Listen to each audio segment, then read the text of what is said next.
Au 7e siècle, l'Europe est encore marquée par des régions où la foi chrétienne n'est pas solidement établie.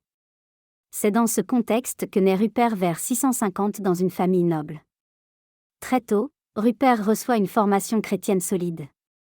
Il développe une grande sagesse et une profonde vie spirituelle. Il devient évêque et commence à évangéliser les régions environnantes. Sa mission est d'annoncer l'Évangile là où il est encore peu connu. Rupert est invité à se rendre dans la région de Salzbourg.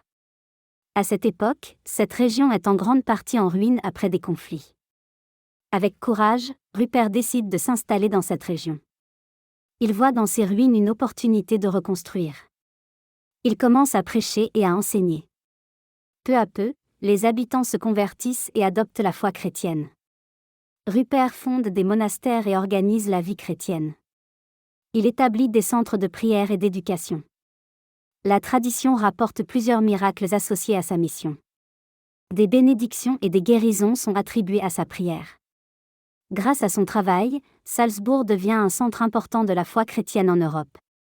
Rupert meurt vers 718, laissant derrière lui une église vivante et structurée.